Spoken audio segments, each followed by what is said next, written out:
Welcome to Innovating Leadership, Co-Creating Our Future. I'm your host, Maureen Metcalf, the founder and the CEO of the Innovative Leadership Institute. Today, we're going to be talking about a framework called GRIT. Jim Ritchie-Dunham, the president of the Institute for Strategic Clarity, is going to be talking about GRIT from 4 different levels, going into a lot more precision about what it is and how you get there. Jim, welcome back. It's wonderful to be with you. So why GRIT? This conversation has been a while in the planning based on a blog you wrote, and you research a lot of topics. Why did GRIT resonate with you? GRIT is a piece of work by Angela Duckworth, and I was reading it again. I think she's done some amazing work in positive psychology about trying to understand what is it that get people to continue to work on something and how do they persevere. So I thought this was a pretty interesting question. A lot of people interested in what does perseverance and what does passion mean, and then what are the conditions for that? So I thought it was a pretty interesting thing, and that from an economic perspective or from the lens of what I'm doing, how you ask that question, what you can do within organizations will depend on the context you're in. So what does it mean to persevere around what? And so I thought that for our community to share how to think about perseverance and passion or your grit based on the kind of situation that you're in could be a fun thing to add into the mix. When you say the 4 levels, what does that mean, GRIT through 4 levels? GRIT is, as defined by Angela Duckworth and community, is the power of passion and perseverance. So it's persevering to something. And that the ability to stick with it towards a goal leads to more fulfillment in that goal and more engagement. So it's a powerful thing. To get to those 4, the question that starts to come up in positive psychology and positive sociology is this a nature and nurture thing, right? Is it that people are born that way, or is it the context that they're in supports them in achieving that? And if we get to the nurture part, is that because of how I am as an individual and my own development, like a lot of the work that you've brought into leadership, or is it the family or the context? And what we're looking at is there something about the group that I'm in that influences my capacity to have this grit or what that is? We've distinguished within our framework 4 different levels, if we want to simplify that, to say that there are ways that groups work together that tend to focus only on the outcomes, or what we call the nouns, right? So it's just about outcomes, and that's all we're looking at. There are also groups that focus on the second level, which we call the verb and the noun, or the development and outcomes. So they're also looking at, yes, learning is important. We're asking questions. We're providing space for what have you learned lately? Is there learning and developing happening, or developing a capacities and relationships over time, as well as the outcomes that we're achieving? And that would be a second level. One of my clients is in that space where they have moved from we just deliver a great client experience to we can't move forward if we are not also investing significantly in growing our teams.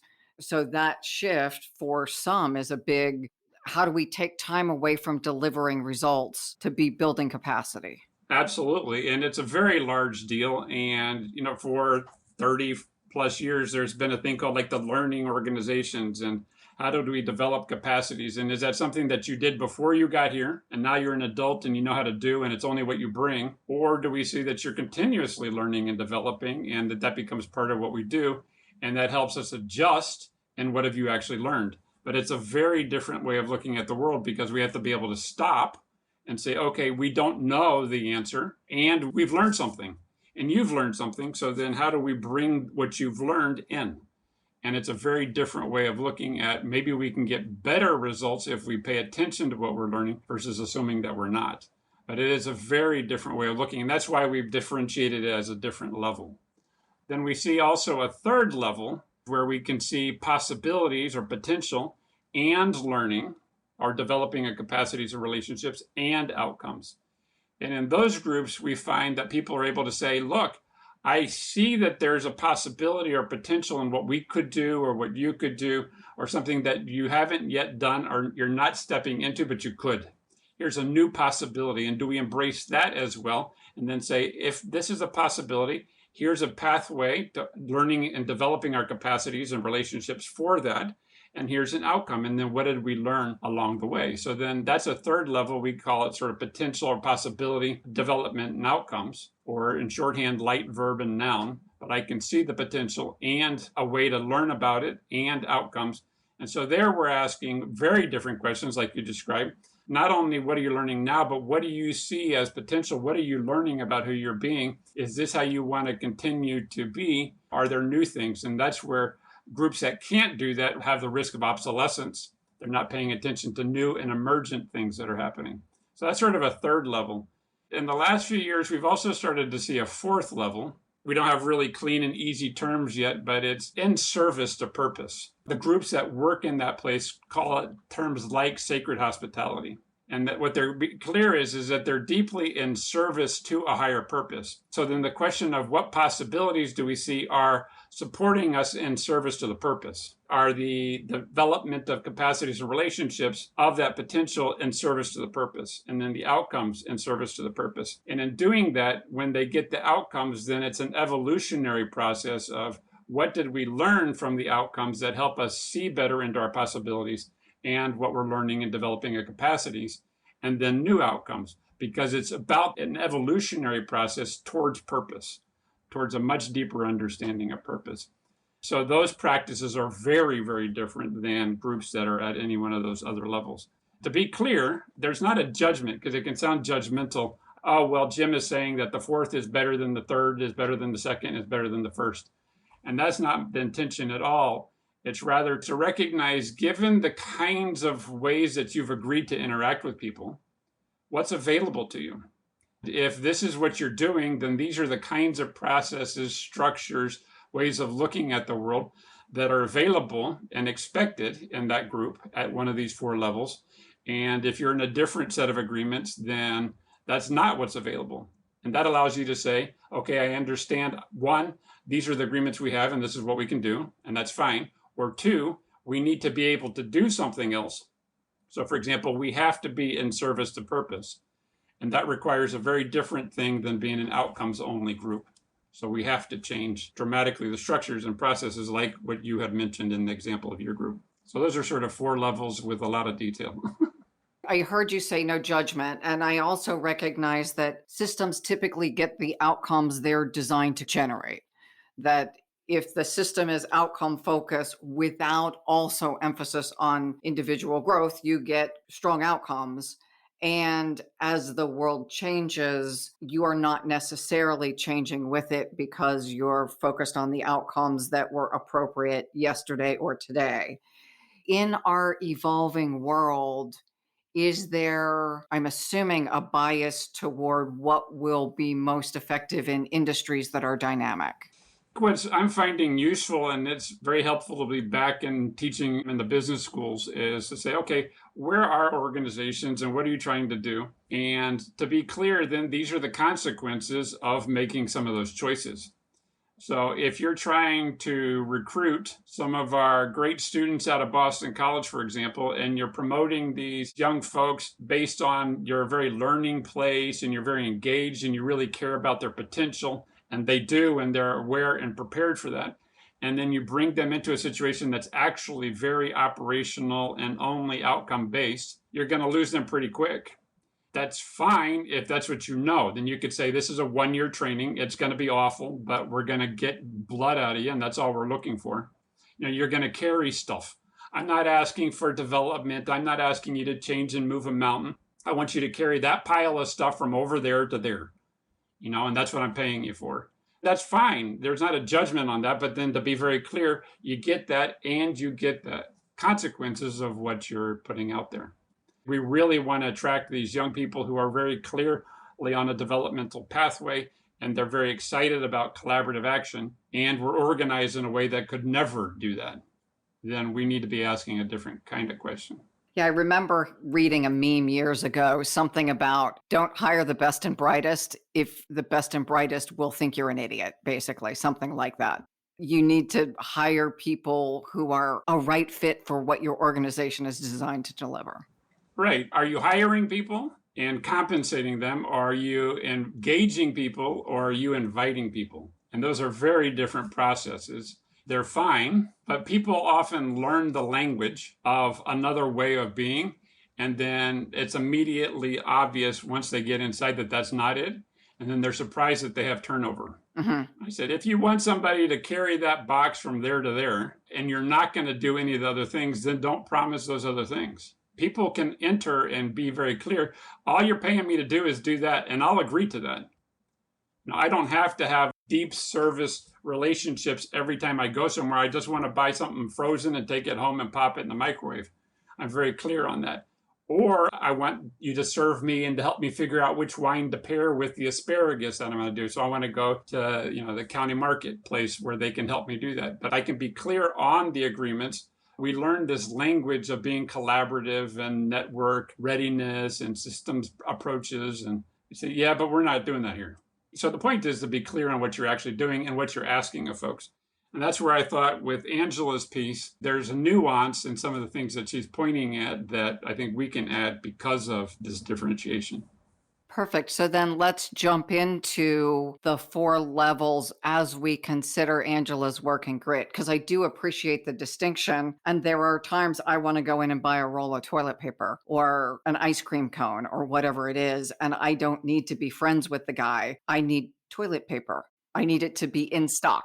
Exactly. And there are things that I care about that be fair trade and organic and didn't hurt the dolphins.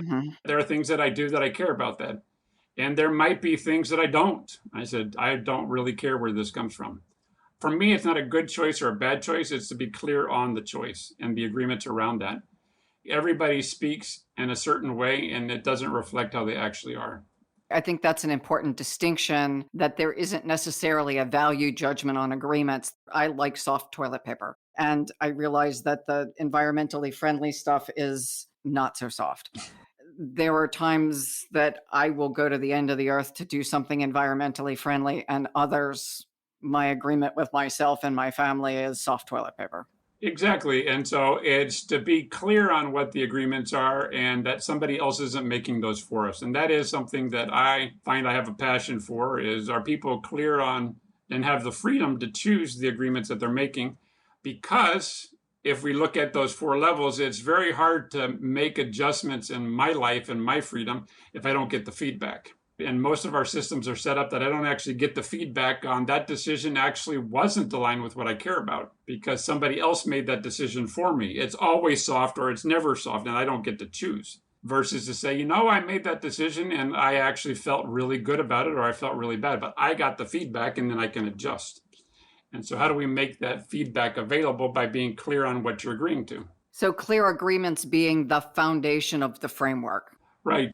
I've shared in other wonderful conversations we've had. I think one of the observation from sociology is that most of these agreements that influence how we interact with each other are deeply embedded. They're very hard to see. And so the more we can make these explicit, then we can choose whether I agree to be in that way or not. You said, we garden out where we live in Western Massachusetts, and turns out I like harvesting and processing. And so in the summer, I spend a lot of hours doing that. And other people might not like that part at all. I said, well, that's fine. I like that part, or I don't mind doing that part. But I know what the agreement is versus thinking that it's going to be something else. Let's now jump into grit through the 4 lenses. Perfect. Let's sort of walk through the 4 because Angela tells the stories as I've heard them in her podcast and in her writing. At what we call the noun or the outcomes level, all that's available is the information that I have in my node right around me. That's all I can pay attention to. There are no relationships with other perspectives. That doesn't come until the verb level or the development of relationships and capacities level. So it's only thinking about the outcomes and only thinking about the outcomes right now and right here. So if we think of it from a network kind of model, it's just my node. It's the information I have available right now, right here. And so there, when I think about a goal and persevering towards a goal, it's an executable goal. And if I think about the capacities that I have to execute that goal, then it's about the existing capacities I have right now. So it's not about developing future capacities, and it's not about a bigger, higher goal. It's about what is the executable goal and what are the capacities I have right here, right now. And if that's the situation I find myself in, where it's very outcomes driven, then I can get excited about having the grit. I have enough grit to be able to do this today. I'm going to climb that mountain this week. I'm going to go read that book right now. That's a big deal to be able to get off the couch and say, I'm going to do this right now, to put that impulse out into the world. And I'm going to shift from one thing into that, give my will to that future. But that future is right now with the capacities I have right now, right here.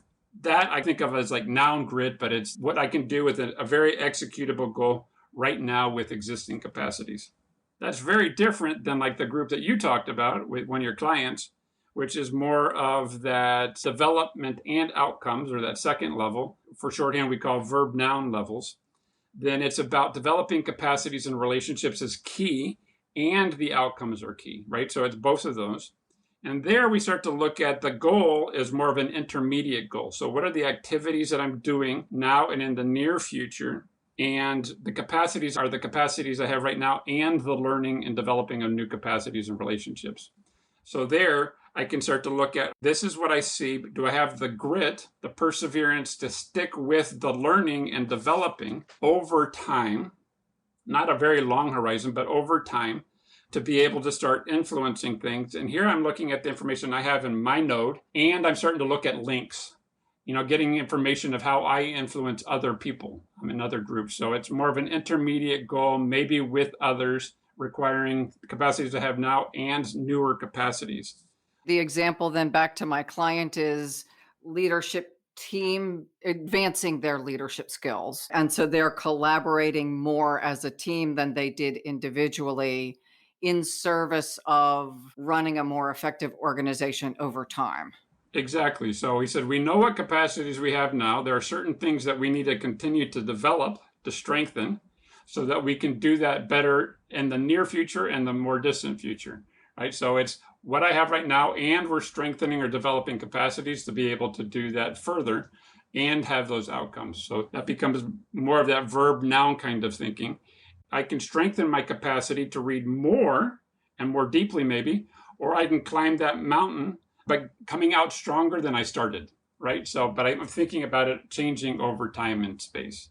That third level that we then talked about is where we see the possibility and the development and the outcomes. Then here I'm starting to focus on not only what's happening within my node, within my immediate area, and how it's influencing others, but I'm also able to start focusing on a we, on a center. As I expand that, then I can start working on more what she calls top level goals in Angela Duckworth's work. And the capacities I have there are the proven capacities I already bring, the developing of capacities over time, like you talked about with that group, and I can start to look into potential or possibilities of where would you like to go with this? What other things can we possibly see in the future? What are other directions that we aren't currently developing that we could move? And that allows me to start focusing on higher level goals or these top goals. And here I can start to think of, well, I am able to read this book. I could develop my capacities to read more and faster or more books and more deeply into books, but I could also start to read ever more challenging books or maybe even begin to write books. So those aren't things I'm doing right now, but things that I could start stepping into. So then I could start saying, well, or climbing that mountain. I could climb the mountain. I could get stronger climbing the mountain, or I could even think of starting to climb ever more challenging mountains, right? So then it starts to bring in a very different focus of what that top level goal is. But then she also highlights an existential or a master goal. And that's what I would affiliate with this fourth system that we had, the sacred hospitality level, the ability to be in service towards a purpose. And so here, these are the capacities we have. Here's learning, and here's seeing possibility, but in question towards that higher possibility. What are we learning about the possibilities that we're seeing and the developing and the outcomes that we're getting? So we can continuously be evolving towards a much more existential or master goal. And so there I have the grit to continuously be asking the question of what are we in service to? And are these the right pathways, the right potentials to even beginning to think about how I'm doing that and how am I doing that with others? What are the other capacities that are required? And is this even the right question to be asking?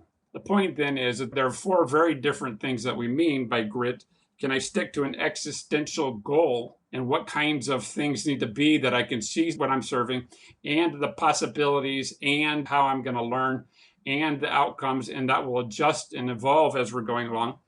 And I need to be able to see the possibilities and the learning and developing.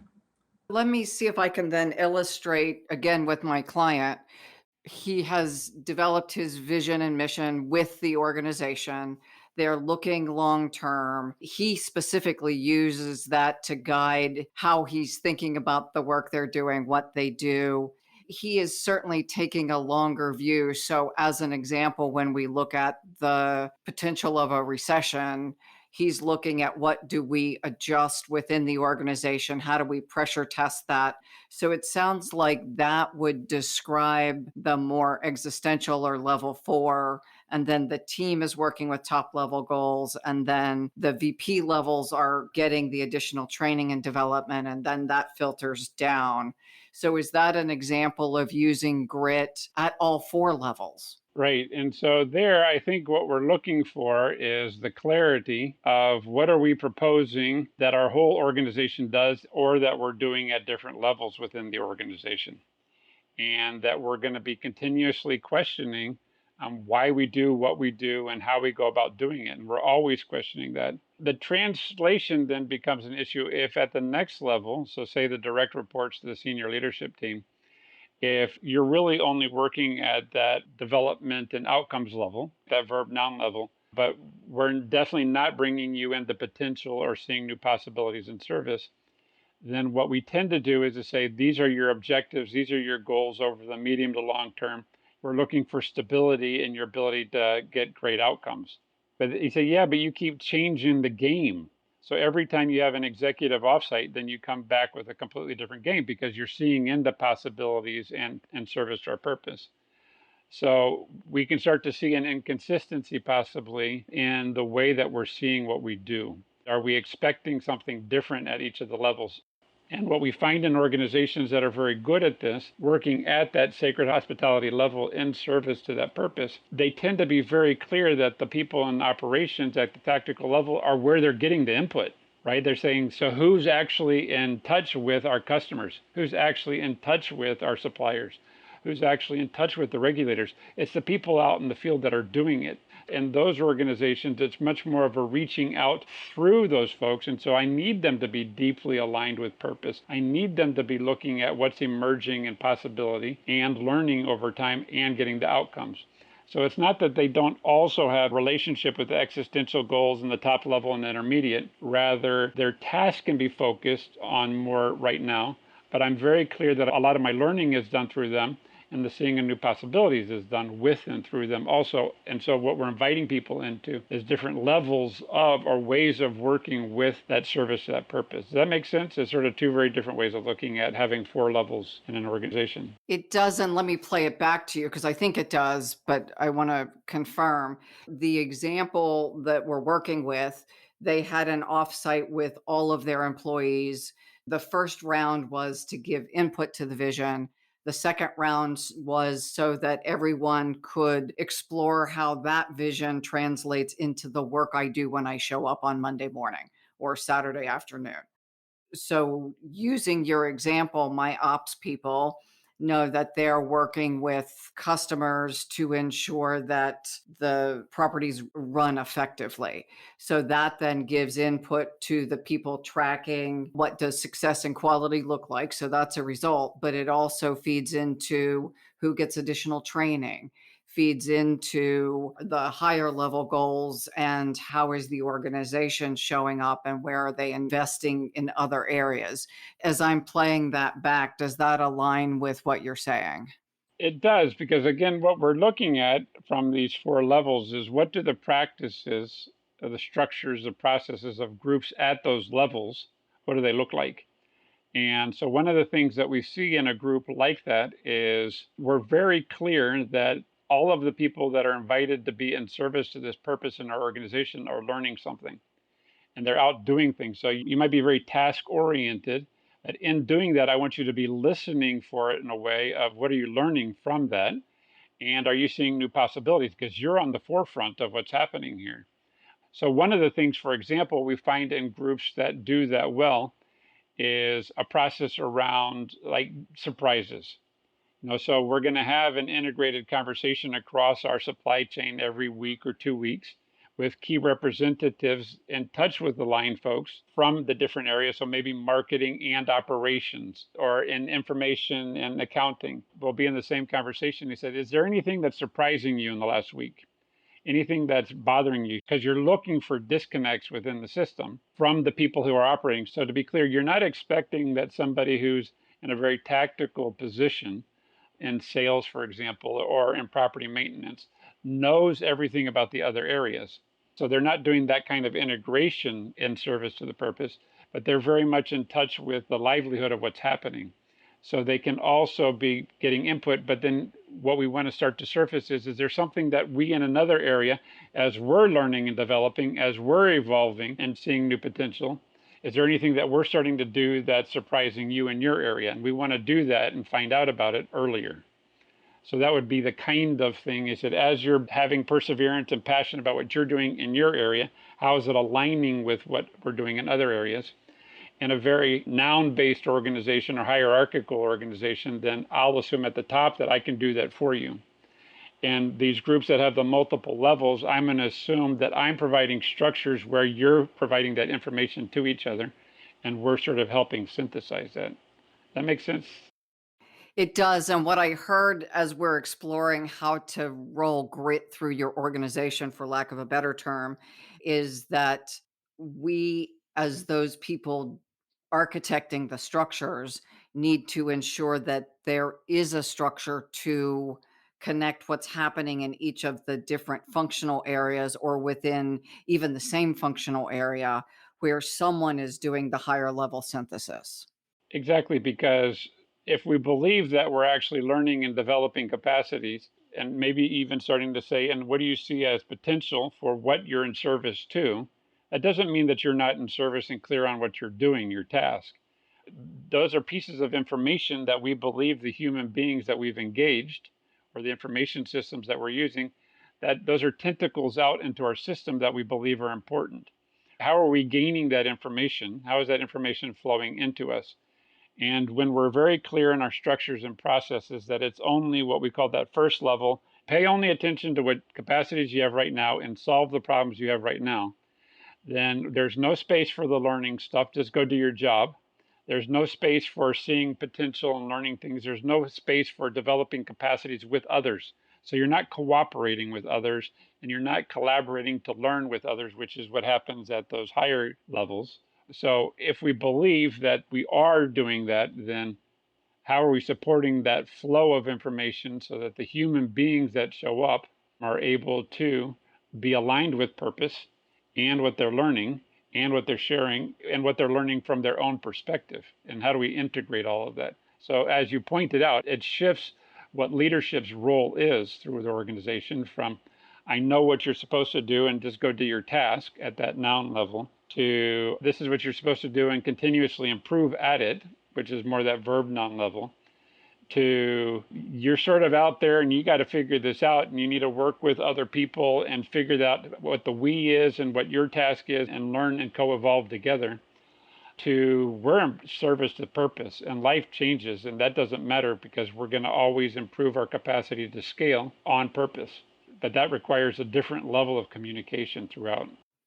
I am curious, especially since this fourth level is a newer level, how does that look from a tactical perspective or from a process and architecture perspective, the integration, and what does leadership look like at that level? That's a great question. So it's early stages, but we are finding quite a few groups that are operating or are partially operating at this level. So what we're finding, another way of distinguishing this is when you're at that first level, don't mess up is what you're taught basically, right? Go, you have the capacities, you're here to do a job, go do it, be efficient at what you're doing and don't mess up. And if you mess up at the next level, we'll call that learning, but we don't want learning. So don't mess up. And so don't fail. At that second level, we start to say, okay, well, it's not called failure, it's called learning. but don't mess up a lot, right? So you're in continuous improvement means, all right, keep trying this thing and getting better at doing it. But when we get to that third level of the potential and the learning and outcomes, then we start to hear things like rush towards failure. Failure is good feedback. You thought you saw this, you went and learned something. So then what did you learn? And so let's learn so that we can adjust. So we call that like pivoting, right? So do we stop, start, or pivot? At this fourth level, it takes that even further and says, what we're doing is about serving our purpose. And this is a higher existential master goal that we're in service to. And what we can see in potential or in what we're learning, developing capacities and relationships or outcomes are only in service to the purpose. So it's not rushing towards failure. A lot of those groups call it sacred hospitality. We're finding a lot of these organizations, Maureen, actually are using the word love in what they do and saying it's about love. And even using criteria, there's a big health organization that's doing very, very well right now, a startup in the last 4 years. Their only criteria for success within their organization is love. And this is a startup that's in the multi-billion-dollar realm right now. I'm doing very, very well. And the only criteria is what would you do if this were your mother and you love your mother? But what would you do? And that's the only criteria. And if this is what you would do if it were your mother, then it's the right thing, because all the costs of not doing that are there, right? If you don't do the right thing. But then how do you align around the right thing? So anyway, so getting back to the higher purpose group, or the purpose driven, said we're there for that. So it's not even rushing towards failure. They call it sacred feedback, or sacred nouns, or sacred outcomes. So you went and had an experience, and we set all of this up in service to purpose. You saw a possibility. You saw what you were going to learn and how you were going to develop relationships and capacities and get an outcome. So the outcome was the universe giving you feedback. So it's not rushing towards failure. It's not rejecting failure. It's not continuous improvement. It's just, all right, so we did all that. So the universe taught you something. You better have learned something. Then the focus is deeply on what did we learn? So clearly we're going to adjust because we learned something. And what's interesting to me about that is at the earlier levels or the other stages that we were talking about, the adjusting is like, well, I thought we knew what we were doing and you're changing ship. You're changing directions. He said, or no, you failed and that's bad. Here we're saying we went and tried something and we got feedback from the universe. And so we better adjust because we learned something. So it's not even thinking about it as failure. It's thinking as, well, we put some resources into getting feedback. And so where are we now, and how do we all need to do something different tomorrow because we got that feedback? And can we do that in concert with each other in a more harmonic way and go do something? The point then becomes we're always in that process of, well, what did we learn? What did we learn? And adjust to help us continuously improve our capacity to be in that service to that purpose. And as you can hear, it's a very different process than those other levels. I don't know if that made more sense of what you were asking. It certainly helps me reframe what it looks like. So when you say love, that can mean too many different things to different people. I still struggle with words for which the definition is so broad. The operationalizing of, as a hospital, how would you treat your mother or father and you love them? Because I realize some people might not treat them so well, and moving away from the fail fast, because that definition has been something that I've struggled with as well, that the idea of failure rather than experimentation is one that I'm still not friends with. I don't like to think about my failures.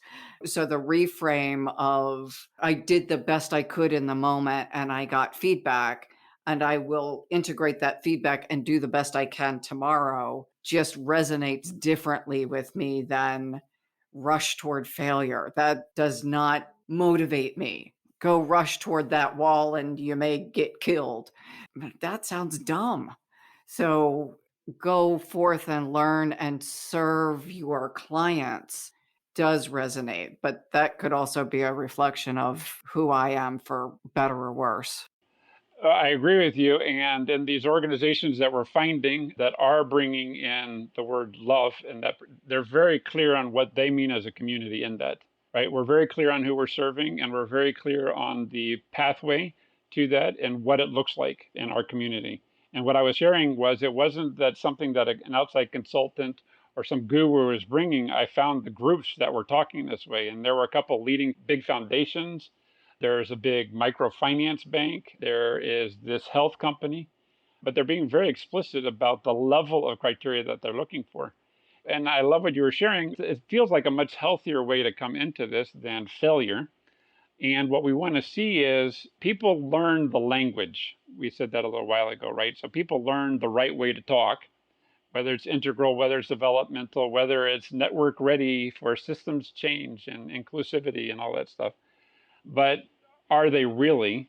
Or have they said, yes, you're about learning. Yes, this is a learning organization, and you better only be improving your results, not messing up. So if you went and tried something, you said, I thought I saw a new possibility. We tried it, and it really didn't work. We lost a lot of resource or time or money on that. Then that's not in that continuous improvement block, right? That's in the you messed up. So there isn't a structure in which to share a surprise. You did this to me, you people. And so how do we hide that stuff in that kind of culture versus saying, we all agree that we want to move in this direction. We want you to go try this. And then what we're looking for is the feedback, right, from the universe. And it's not whether really a learning opportunity. It is like science of a hypothesis and an experiment and go get data and see what the data told you. But it's taking that seriously. If I believe that I have human beings in front of me that can take that on because that's what I've invited them into, then do I have the structures and processes in place that support that? So I am encouraged that you said that there is strong definition of love, strong definition still of what success looks like and agreements. Because when I hear things like there are no guidelines, I just imagine the range of humans and the stuff you get out of it can be fairly broad. And just thinking through the risk management hat, that seems uncomfortable to me. It does. And what I think is interesting, what I'm having fun with right now, is that as we move through these four levels, I call them the four levels of grid as an example, we find that the higher, the second, third, fourth levels actually have far more structure and far more clarity. Because we can also look at this the other way around. When you're looking at just the my node only grit, I'm still a human being that's engaging and learning because I have to, right? I'm not the same person. I hope I'm not the same person I was yesterday or a week ago or a month ago or a year ago, right? So by definition, I'm learning something. I'm just really clear I'm not going to share it here. And I've learned something about what you're doing that makes my life easier or harder, but I'm definitely not going to share that because I'm going to get smacked for doing that. And if I make any mistakes, I'm certainly not going to tell you that I made a mistake because I'll figure out how to cover that somewhere else. Or, out of solidarity, we'll as a team figure that out, but we're definitely not going to tell you. So another way of thinking about that is the system, by definition of being human, is always getting all that feedback. And what we've designed is that we're not going to get any of it, right? We're not going to engage people to share with us what they're learning and how they want to develop different capacities. So we're going to have turnover issues. They're not going to share what their new possibilities they see, or that everybody in the market's changing because they're going to get hit for that, or say, well, who are you? What do you think? You're not us. So none of that information that exists within our organization is going to get shared. And not surprising, it's going to be hard to recruit people who can do that well. So we can look at it as either nicer things to do, describing it the way you said, we're in service and we're learning and we're going to evolve and get better at that. Or I'm going to shut down most of that process that is already happening. I'm just not going to pay attention to it. And I'm going to tell others you can't share that stuff. And it turns out to be very disengaging of human beings to not let them share that stuff. You used three different words earlier: something, engaging, and then inviting. And the idea that I'm telling someone what to do or engaging them and helping create it, or actually inviting them into co-hosting or co-creating, helping create something that didn't exist. For many people, that would be a preferred place to work. That's what we're finding. And we're finding this through a lot of different initiatives that have emerged, not to the last decade, but looking at thriving, looking at flourishing. There are a lot of studies. We're participating in a couple of those, looking at what are the determinants of people's flourishing in life, and what does work have to do with that? We know that we put a big chunk of our day into our work. And we know from global surveys over multiple years now, from not just Gallup, but Accenture and McKinsey and a lot of different groups, that 60–70% of the people in the world are completely disengaged at work or actively disengaged. The question is, why would you do that in your organization? Why would you structure it so that people will be disengaged in what you're doing? Versus there's a more human way to do this. And what does that lead to for the benefits of your organization as well as others? So disengaging is getting harder. The Great Resignation, the younger folks, it's getting harder and harder to find people who will give up and submit who they are to just doing the job only and not sharing what they're learning as they're doing the job 8 hours a day, for example.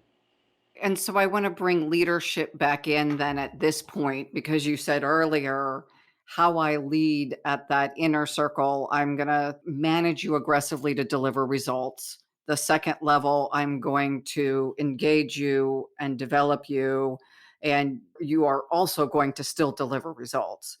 At the third level, I'm inviting you into something bigger. And at the fourth level, we are truly co-creating toward accomplishing a mission and a vision. So we want the world to look like better healthcare, better education for children, whatever our mission is. And for that to happen, I need all of my smart people to show up. It also means that I take on more risk. I have less control over what emerges, and my language changes, my demeanor changes. Everything about how I show up as a leader has now changed. So I have to unlearn and let go of a bunch of stuff that I spent my entire life learning how to do.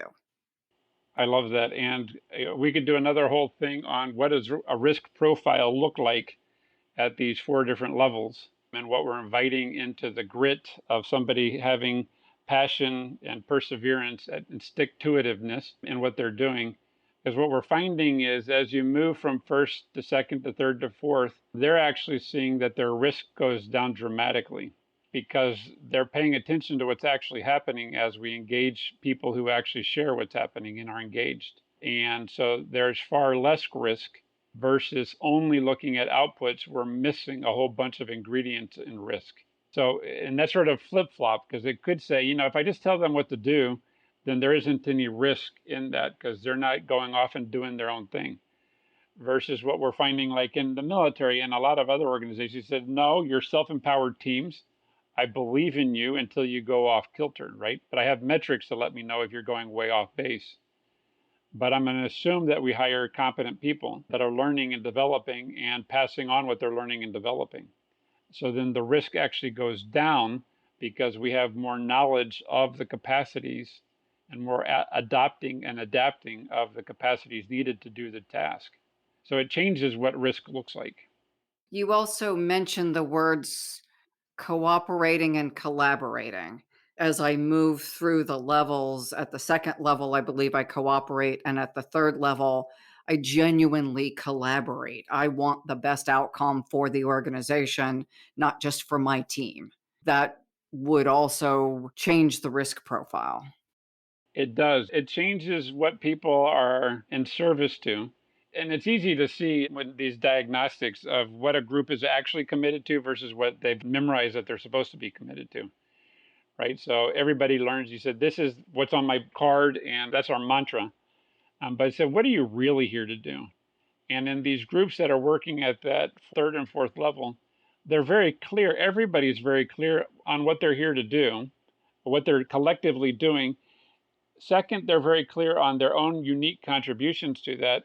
And when you start talking about collaboration, and I'm very clear on why I need others to do what they're doing, and that we do that together, right? So I'm prepared to bring my piece, and I'm always striving to do it at my best. And I need you and I hold you to the same standard of making your contribution, which is different than mine, so that together we can achieve this higher thing. And so it helps each other hold to a higher standard and developing capacities and bringing all of that together. And we're taking up a co-responsibility for that. Is very different than I don't know what you do and I couldn't care because I'm not allowed to. And I'm just going to go do my thing and make adjustments without telling you along the way and hope that that doesn't lead to major fiascos. And somebody else will have to change things when they do, and and turnover rates and all that. So it changes the risk profile and what leadership is doing, as you had said earlier. It sounds like one of the biggest differentiations then is we have a shared higher purpose that is commonly understood. And each of us, each group, each person, each functional area understands their contribution, and in the collaboration space, where my contribution ends and where I need to look to and collaborate with. So if I'm in operations, I need to be working with sales to make sure that when they sell something, one, I'm picking it up, but also that they're selling something that I can deliver to. So that collaboration plays out differently than I'm going to optimize my sales. And you know what, you idiots over there, you can go figure out how to deliver because that's your job. Yes, and what we start to see there is because I know we're in service to this higher purpose that we hold to be really important and that we're contributing deeply to, two different things happen. One is I can help hold you to a higher standard of excellence for you, not for me, not my standard of excellence, but what excellence looks like in you. And what do I need to do to support you in stepping up to your higher standard of excellence? One. And two, when I get surprised, when something happens, when there's feedback in the system that I didn't understand that we were moving in this direction, or I don't understand what you're saying, instead of assuming that you're an idiot or you're doing something wrong, because you're not doing what I understood, since I know that you're in service to purpose, I enter with the question of, well, then help me see what you're learning and what you did, because I can see that you're connected to purpose. I can see that you're holding yourself to your higher standard of excellence, and you must have learned something. So help me see that so I can adjust with you. And that's very exciting in this grit because it's not perseverance to what I already knew with the capacities that I already had. It's helped me persevere with passion towards what we're doing. And there are a lot of moving parts that we're learning together. So, and then how do we support people in asking those questions? Because if I know you're on purpose and I can see that, and I know that you're to your higher level of integrity because I can see that in the moment, then what I'll assume is I'm missing something. And that's a very different place developmentally than assuming that you're wrong because you surprised me. As you say that, it really resonates how different that is. And I do a lot of this stuff for a living, and still there are times someone does something and I wonder what was going on that made that thing make sense in that moment. Instead of saying, this is my precious colleague, and boy, I wonder what's happening, rather than go get a cup of coffee because that thing didn't make sense. It seems like a minor shift, but it's a huge shift when we see someone doing something that appears to not make sense, to inquire rather than to react because that thing they just did puts me at risk. I now won't meet my goals. I'll look stupid. I'll whatever the thing is that I'm trying to avoid. Somebody doing something I didn't anticipate feels risky to me. To have the grit and the perseverance to inquire rather than just react is a huge shift. It is a huge shift. And one of the things that intrigues me about what we're finding so far in that space of the groups that are in that third and fourth level, when they're doing that, is I would assume initially that they're at one of the later action logics, right? That it's because of ego development, sophistication, that they're able to be in more of a space of quiet and assumption and deeper reading. But that's not what we're finding. We're finding folks at many different stages of development and different capacities. It's the way they do things. So when they're sitting in a meeting, we know that we're on purpose because we're always checking to see if we are and reminding ourselves of what we're doing and how we're doing contributes to that. And we expect everybody to show up prepared.